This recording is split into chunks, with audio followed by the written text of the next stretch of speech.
अब वक्फ बिल को लेकर चर्चा हो रही है। इसका मकसद करप्शन हटाना नहीं है, इसका मकसद साफ है। भारतीय जनता पार्टी अपने वोटों की राजनीति को और पैना और जहरीला करना चाहती है। पिछले 10 सालों में इसकी मिसाल आपको मिल जाएगी। कभी ट्रिपल तलाक, कभी सीएए एनआरसी, कभी लव जिहाद, कभी वोट जिहाद, कभी आप जो है यूनिफॉर्म सिविल कोड की बात करते हैं और अब वक्फ संपत्ति। यानी कि आपका सारा जोर मुसलमानों पर है। वक्फ बोर्ड बिल को लेकर जिस तरह से देश के अंदर हंगामा मचाया हुआ है भारतीय जनता पार्टी ने, या फिर प्रधानमंत्री नरेंद्र मोदी जी या फिर गृह मंत्री अमित शाह जी ने, अब तस्वीरें किस तरह के सामने निकल के आ रही हैं दोस्तों कि वक्फ बिल तो बहाना है, असल में असली मुद्दों को छुपाना है। एक काला कारनामा किस तरह से इस वक्फ बिल के पीछे छुपाने का प्रयास किया जा रहा है, किस तरह से देश को पूरी तरह से डुबाने की कोशिश की जा रही है दोस्तों। अगर आप लोग इस वक्फ बोर्ड के बिल के पीछे की सच्चाई को जानने और समझने की कोशिश करेंगे, जब जाकर आप लोगों को समझ आएगा कि आखिर इस मुद्दे को इस वक्त में क्यों छेड़ा गया। हमारे साथ वरिष्ठ पत्रकार मौजूद है विशाल शर्मा, आप उनकी इस रिपोर्ट को देखिए। आप तख्ती लेकर आएंगे तो सदन नहीं चलेगा। मैं कह रहा हूं आप तो ये सदन नहीं चलेगा, नहीं तो सदन नहीं चलेगा।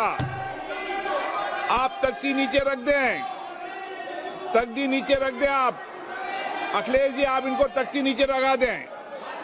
2 अप्रैल रात 1:30 बजे अमेरिकी राष्ट्रपति डोनाल्ड ट्रंप भारतीय सामान पर टैरिफ लगाने जा रहे हैं। मगर हम क्या कर रहे हैं?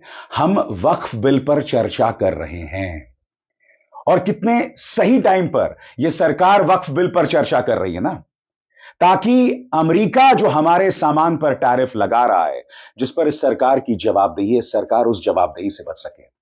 मैं आपसे एक सवाल पूछना चाहता हूं, अगर वक्फ बिल का मकसद भ्रष्टाचार को खत्म करना था, वक्फ संपत्तियों के नाम पर जो भ्रष्टाचार चल रहा है उसे खत्म करना था, तो सरकार को कम से कम इस बात की सबूत तो देने चाहिए कि भ्रष्टाचार को खत्म करने को लेकर वो संजीदा है। अडानी को लेकर वहां की अदालत जो है गिरफ्तारी वारंट जारी कर देती है, मगर उसकी चर्चा करने के बजाय आप संसद के अंदर खड़े होकर अमेरिका को गाली देने लगते हैं। सबसे बड़ी बात, ये सब कुछ चल रहा है। सेबी की प्रमुख माधवी बुच और अडानी में ताल्लुकात दिखाई देते हैं, मगर उसकी जांच तक नहीं कराई जाती। अडानी की ओवरसीज विदेशी जमीन पर शेल कंपनियों के जरिए यहां के शेयर बाजार में उथल पुथल करवाई जा रही थी, आज तक उसकी जांच नहीं कराई गई। तो मैं इस सरकार पर क्यों विश्वास करूं कि वक्फ बिल का मकसद भ्रष्टाचार के मुद्दों को संबोधित करना था? आप अब भी नहीं समझ पाए हैं? आज की तारीख में यह दुनिया आर्टिफिशियल इंटेलिजेंस की चर्चा कर रही है। आज की तारीख में दुनिया इस बात को लेकर चिंतित है कि डोनाल्ड ट्रंप की नीतियों की वजह से दुनिया की अर्थव्यवस्था पर क्या असर पड़ेगा। मगर हमारे देश में किस बात पर चर्चा हो रही है?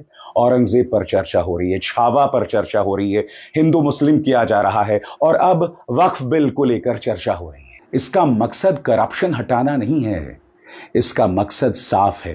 भारतीय जनता पार्टी अपने वोटों की राजनीति को और पैना और जहरीला करना चाहती है। पिछले 10 सालों में इसकी मिसाल आपको मिल जाएगी। कभी ट्रिपल तलाक, कभी सीएए एनआरसी, कभी लव जिहाद, कभी वोट जिहाद, कभी ये आप जो है यूनिफॉर्म सिविल कोड की बात करते हैं, और अब वक्फ संपत्ति।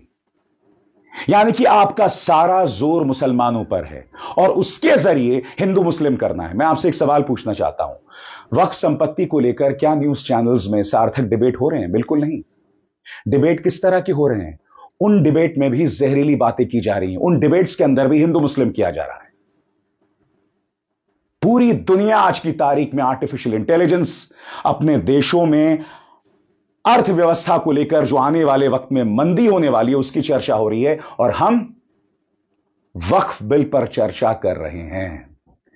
आज मैं आपके सामने कुछ तथ्य रखना चाहता हूं दोस्तों, और इन तथ्यों को नजरअंदाज नहीं किया जा सकता। सरल शब्दों में कहा जाए तो भारतीय जनता पार्टी इस मुद्दे पर हिंदू मुस्लिम करके एक बार फिर राजनीति का ध्रुवीकरण, पोलराइजेशन चाहती है। एक बार फिर इस मुद्दे पर हिंदू मुस्लिम हो, और आने वाले दिनों में आप देखने वाले हैं, और मैं आपको बताऊंगा क्यों। और आप जानते हैं सबसे बुरे कौन फंसने वाले हैं? सबसे बुरे फंसने वाले हैं ये 2 शख्स, चंद्रबाबू नायडू और नीतीश कुमार। मैं आपको बतलाना चाहता हूं, विजयवाड़ा के एक इफ्तारी पार्टी में चंद्रबाबू नायडू क्या कहते हैं कि हम आपकी वक्फ की संपत्तियों को संरक्षण देंगे, और अब उनके तमाम सांसद इस बिल के पक्ष में वोट करते हुए दिखेंगे।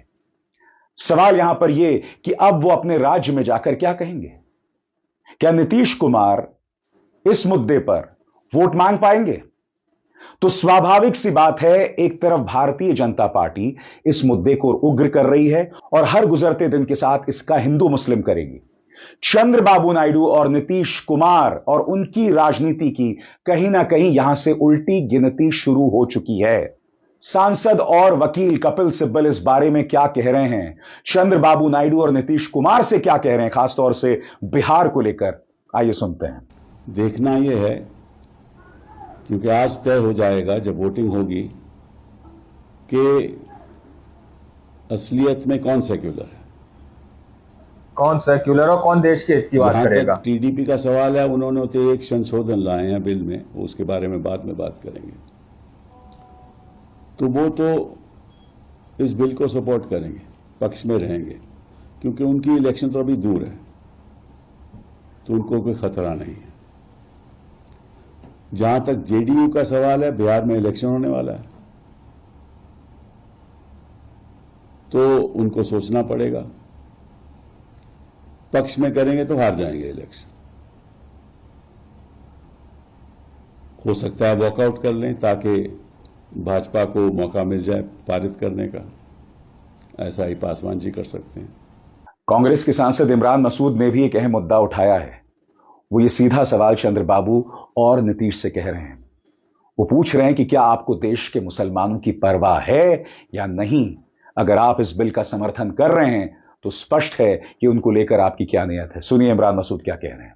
देखिए वो सिर्फ अब मैं बताता हूं कि चंद्रबाबू नायडू साहब, नीतीश कुमार जी, चिराग पासवान साहब और जयंत चौधरी साहब, मुसलमान वोट की चाहत है तो साथ खड़े हो जाइए, वरना मुसलमान माफ नहीं करेगा। ये मुसलमान का सबसे अहम मसला है, इससे ज्यादा कोई अहम हो नहीं सकता मुसलमान के लिए।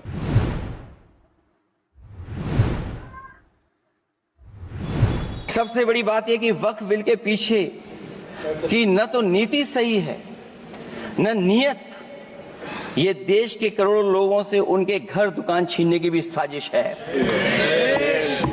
भाजपा एक सुनिए किस तरह से भड़के हैं अखिलेश यादव। लोकतांत्रिक पार्टी है, वो असहमति को अपनी शक्ति मानती है। जब देश के अधिकांश राजनीतिक दल वक्फ बिल के खिलाफ हैं, तो उसे लाने की जरूरत क्या है, जो जिद क्यों कर रहे हैं सरकार। वक्फ बिल का लाना भाजपा की सियासी हट है।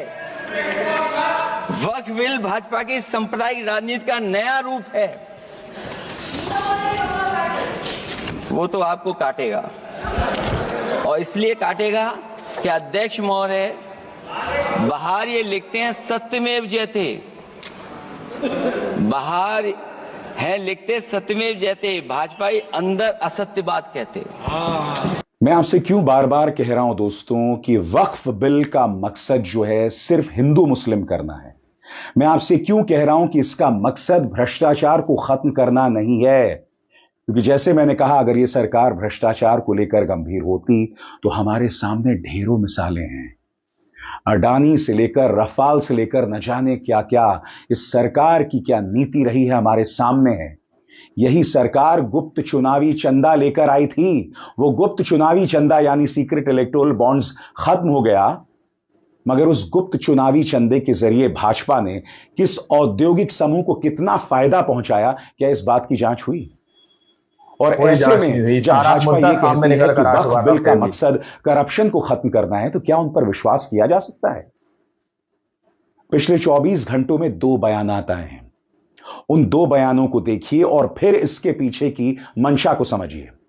मुख्यमंत्री आदित्यनाथ, जिन्होंने संविधान की शपथ ली है, खुलकर एक डरे हुए संपादक के सामने इंटरव्यू में कहते हैं कि ये चुनाव जो हैं वो 80% बनाम 20% है। ये व्यक्ति खुलकर संविधान की धज्जियां उड़ा रहा है, खुलकर ये व्यक्ति मुसलमानों के खिलाफ बयान देता है, चुनावों को 80% वर्सेस 20% बताता है। क्या संविधान की शपथ लेने वाले एक व्यक्ति को यह बात शोभा देती है? इसीलिए मैं कह रहा हूं, वक्फ बिल के पीछे की सोच को समझिए। अपने प्रचार तंत्र, अपने पालतू मीडिया के जरिए जहरीली डिबेट्स और फिर इस तरह के बयानात जो मुख्यमंत्री आदित्यनाथ ने पिछले 24 घंटे में दिए, और इनको भूल जाइए। इस ढोंगी बाबा धीरेंद्र शास्त्री का यह बयान देखिए। यह व्यक्ति कह रहा है कि मैं गांव गांव घूम घूम कर कट्टर हिंदू बनाऊंगा। अरे भाई, हिंदुओं को नौकरी दे दो, हिंदुओं को सुरक्षा दे दो। यह व्यक्ति कट्टर हिंदू बनाएगा, और मैं आपसे पूछना चाहता हूं, इस कट्टरता का क्या फायदा होगा बताइए? क्योंकि हिंदू धर्म तो सर्वधर्म संभाव में विश्वास करता है। हिंदू धर्म जो है वो तो वसुदैव कुटुंबकम में विश्वास करता है। ऐसे में मैं आपसे सवाल पूछना चाहता हूं, कट्टर हिंदू, सर्वधर्म संभाव, इनमें क्या लिंक है? कट्टर हिंदू और वसुदैव कुटुंबकम, इनमें क्या लिंक है? समझिए, एक तरफ वक्फ बिल, दूसरी तरफ हिंदुओं को भड़काना। और आगे बढ़ने से पहले एक जरूरी संदेश। मेरे कार्यक्रमों के लिए आप नोटिफिकेशन का इंतजार मत कीजिए। मेरे चैनल में जाइए और खुद जाकर कार्यक्रम देखिए और रहिए अपडेटेड। और हां, ज्वाइन कीजिए मेरा चैनल। देखिए यह जरूरी संदेश। स्वतंत्र और आजाद पत्रकारिता का समर्थन कीजिए, सच में मेरा साथी बनिए। बहुत आसान है दोस्तों, इस ज्वाइन बटन को दबाइए और आपके सामने आएंगे जल्दी से ज्वाइन बटन को दबाकर ज्वाइन कर लीजिए और सच के इस सफर में मेरा साथी बनिए। दोस्तों, आप लोगों ने इस वीडियो को शुरू से आखिर तक देखा। वीडियो के अंदर साफ तौर पर बात की गई है कि वक्फ बोर्ड क्यों इस वक्त लेकर आया गया। एक तरफ अमेरिका बार बार हमारे देश को लताड़ रहा है, बार बार अमेरिका हमारे देश को बड़ी बड़ी चुनौतियां दे रहा है, और बार बार डंके की चोट पर डोनाल्ड ट्रंप कह रहे हैं कि हम भारत पर 100% टैरिफ लगाएंगे। दोस्तों, राफेल जैसे मुद्दों पर बात नहीं की जाती। अमेरिका के अंदर से हमारे देश के नागरिकों को जंजीरों के अंदर जकड़कर देश के अंदर वापस लौटाया जाता है, उस पर बात नहीं की जाती। सिर्फ और सिर्फ हिंदू मुस्लिम मंदिर मस्जिद पर इस वक्त डिबेट की जा रही है।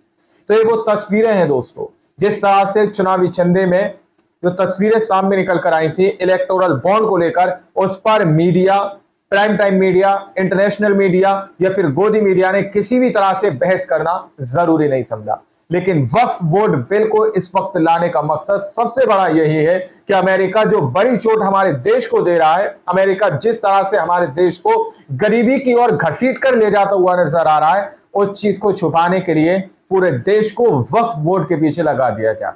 वक्फ बोर्ड का मुद्दा उठाकर हिंदू मुस्लिम करने की फिर से एक बार कोशिश की जा रही है, और एक बड़े मुद्दे से पूरे देश को इधर उधर करने की कोशिश की जा रही है, पूरे देश को भटकाने की कोशिश की जा रही है। जिस तरह से अभिसार शर्मा जी ने इस रिपोर्ट के अंदर A to Z सारी बातें बताई है कि किस तरह से यहां पर ये सारे मुद्दे को उठाकर हिंदू मुस्लिम को फिर से गरमाकर जिस तरह से ये आने वाले चुनाव की राजनीति को तैयार किया जा रहा है दोस्तों। और एक सबसे बड़ा सवाल, आखिर ये ऐसा कौन सा कानून है दोस्तों जो मुसलमानों के समझ में नहीं आ रहा? मुसलमानों के फायदे के लिए लाया जा रहा है, लेकिन मुसलमानों के समझ में नहीं आ रहा। इससे पहले भी किसानों के लिए कानून लाया गया, लेकिन किसानों के फायदे का था, किसानों के समझ में नहीं आया।